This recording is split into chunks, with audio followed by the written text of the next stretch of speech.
आत्मीय भाइयों एवं बहनों प्रणाम। आपको पुस्तक ईश्वरीय न्याय गायत्री मंत्र के महाअक्षर की व्याख्या लेखक पंडित श्री राम शर्मा आचार्य पढ़कर सुना रहे हैं। पृष्ठ 13 से कर्म और उनसे होने वाले परिणाम। यदि हम अपने दिन भर के कामों का निरीक्षण करें तो उन्हें 3 श्रेणियों में बांट देना पड़ता है। बांट देना पड़ेगा। कुछ तो ऐसे होते हैं जो बिना जानकारी के होते हैं, जैसे बुरे लोगों के मोहल्ले में या सत्संग में रहने से उनका प्रभाव किसी न किसी अंश में गुप्त रूप से उनके ऊपर पड़ जाता है। यह प्रभाव पड़ा तो परंतु हमने उसे इच्छापूर्वक स्वीकार नहीं किया। इसलिए वह हल्का, निर्बल एवं कम प्रभाव वाला होकर हमारी भीतरी चेतना के एक कोने में पड़ा रहता है।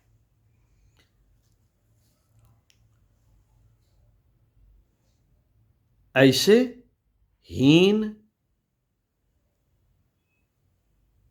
वीर संस्कार बनाने वाले संचित कर्म कहे जाते हैं। जो कार्य व्यवस्था में दबाए जाने पर करने पड़े, पर मन की आंतरिक इच्छा यही रही कि यदि व्यवस्था न होती तो इस काम को मैं कदाप न करता। इस तरह लाचारी से जो काम करने पड़े और मन जिनके विरुद्ध विद्रोह करता रहे एवं उस कार्य को स्वभाव बनाकर अपना ही नहीं लिया, तो उस कार्य का संस्कार भी हल्का, अल्पवीर और कम प्रभाव वाला होता है। ऐसे काम भी संचित कर्म की ही श्रेणी में आते हैं। मित्रों, इन संचित कर्मों के संस्कार बहुत कमजोर एवं हल्के होते हैं, इसलिए वे मनोभूमि के किसी अज्ञात कोने में सिमटे हुए हजारों वर्ष तक पड़े रहते हैं। यदि उन्हें प्रकट होने का कोई अच्छा अवसर न मिले तो यूं ही दबे दबाए पड़े रहते हैं। किंतु यदि उसी प्रकार के बुरे कर्म कभी जानबूझकर स्वेच्छा से विशेष मनोयोग के साथ किए गए तो वे सड़े गले संचित संस्कार भी कुलबुलाने लगते हैं। जिस प्रकार घुना हुआ बीज भी अच्छी भूमि और अच्छी वर्षा पाकर उग आता है, वैसे ही संचित संस्कार भी अपनी जात के बलवान कर्मों की सहायता पाकर उग आते हैं। परंतु यदि उन संचित संस्कारों को लगातार विपरीत स्वभाव के बलवान कर्म संस्कार के साथ रहना पड़े तो वे नष्ट भी हो जाते हैं। गर्म जगह में रखा हुआ एक घड़ा पानी गर्मी के प्रभाव से आखिर 1 महीने में सूख ही जाता है। इसी प्रकार उत्तम कर्मों के संस्कार जमा हो रहे हो तो वे बेचारे बुरे संस्कार उनकी गर्मी में जलकर नष्ट हो जाते हैं।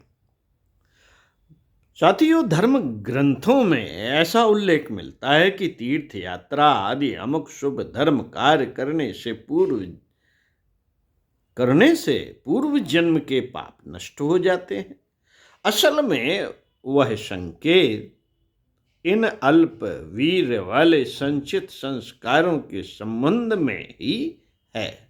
भले और बुरे दोनों ही प्रकार के संचित कर्म संस्कार अनुकूल परिस्थिति पाकर फलदायक होते हैं एवं प्रतिकूल परिस्थितियों में नष्ट भी हो जाते हैं। मित्रों, प्रारब्ध वे मानसिक कर्म हैं जो स्वेच्छापूर्वक जानबूझकर तीव्र भावनाओं से प्रेरित होकर किए जाते हैं। इन कार्यों को विशेष मनोयोग के साथ किया जाता है, इसलिए उनका संस्कार भी बहुत बलवान होता है, बहुत बलवान। हत्या, खून, डकैती, विश्वासघात, चोरी, व्यभिचार जैसे प्रचंड क्रूर कर्मों की प्रतिक्रिया अंतःकरण में बहुत ही तीव्र होती है। उस विजातीय द्रव्य को बाहर निकाल देने के लिए आध्यात्मिक पवित्रता निरंतर व्यग्र बनी रहती है और एक ना एक दिन उसे निकाल कर बाहर कर ही देती है। हम बता चुके हैं कि हमारी अंतः चेतना निष्पक्ष न्यायाधीश की तरह हमारे हर काम को देखती रहती है और उसकी न्यूनता अधिकता के परिणाम के अनुसार दंड की व्यवस्था करती रहती है। चूंकि मानसिक दंड अपने आप अंदर ही अंदर पूरा नहीं हो सकता, इसके लिए दूसरे साधनों की भी आवश्यकता होती है। दंडकार को पूरा करने के लिए सूक्ष्म लोक में से उसी प्रकार का घटनाक्रम उपस्थित करने के लिए हमारी अंतः चेतना एक वातावरण तैयार करती है। इस तैयारी में कभी कभी बहुत समय लग जाता है। जैसे छल स्वभाव के निवारण के लिए शोक रूपी दंड की आवश्यकता है। अब यह देखा जाएगा कि छल किस दर्जे का है, उसकी शुद्धि किस दर्जे के शोक से पूरा हो सकती है। अंतः चेतना वैसी ही परिस्थितियां पैदा करने में भीतर ही भीतर लगी रहेंगी। वह शरीर में ऐसे तत्व पैदा करेगी जिससे पुत्र उत्पन्न हो। उस पुत्र शरीर में ऐसी आत्मा का मेल मिलावेगी जिसे उसके कर्मों के अनुसार 10 वर्ष ही जीना पर्याप्त हो। 10 वर्ष का पुत्र हो जाने पर वही हमारी गुप्त प्रेरणा गुप्त रूप से पुत्र पर पिल पड़ेगी और उसे रोगी करके मार डालेगी एवं शोक का इच्छित अवसर पैदा कर देगी। ऐसे अवसर तैयार करने में केवल अपना ही कार्य अकेला नहीं होता, वरन दूसरे पक्ष का भी कार्य होता है। दोनों ओर की चेतनाएं अपने अपने लिए अवसर तलाश करती फिरती हैं और फिर जब उन्हें इच्छित जोड़ मिल जाता है तो ही घटना की भूमिका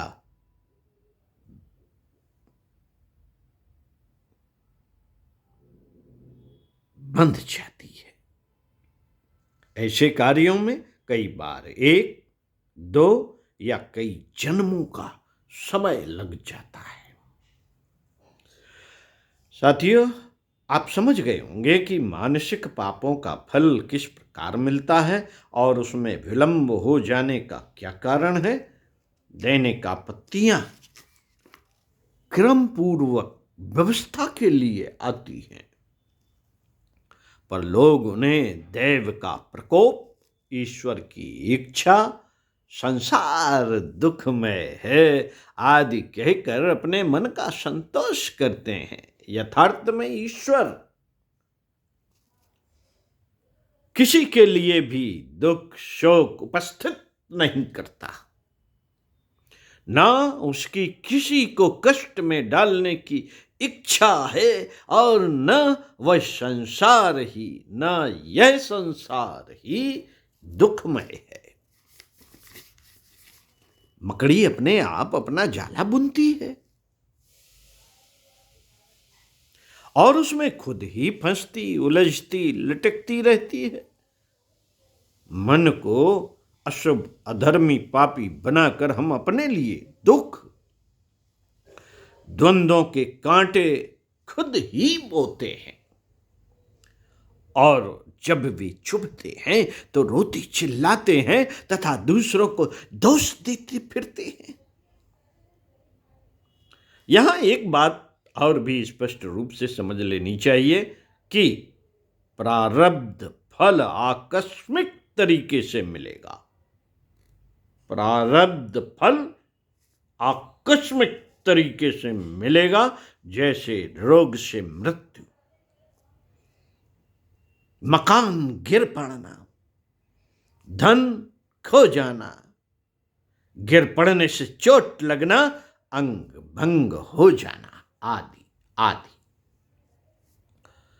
दूसरे व्यक्तियों द्वारा जानबूझकर ऐसे कर्म नहीं किए जाते, क्योंकि उसमें दो बुराइयां हैं। एक तो अपकार करने वाले व्यक्ति के लिए क्षोभ उत्पन्न होने से वे दुर्गुण और बढ़ेंगे, जिससे मन की उद्विग्नता और अधिक बढ़ जाएगी। दूसरे, अपकार करने वाले व्यक्ति को भी उसी चक्र में फंसना पड़ेगा। जानबूझकर व्यक्तियों द्वारा जो काम किए जा रहे हैं वे नवीन कर्म हैं, और अनायास आकस्मिक ढंग से जो कष्ट आ पड़ते हैं वे प्रारब्ध के भोग हैं। ओम। स्वस्थ रहिए, व्यस्त रहिए, कुछ अच्छा पढ़ते रहिए, कुछ अच्छा सुनते रहिए। इसी क्रम में, इसी पुस्तक से आपको अगले वीडियो में पढ़कर सुनाएंगे। क्रियमाण कर्म शारीरिक हैं, इस संबंध में सुनते रहिए।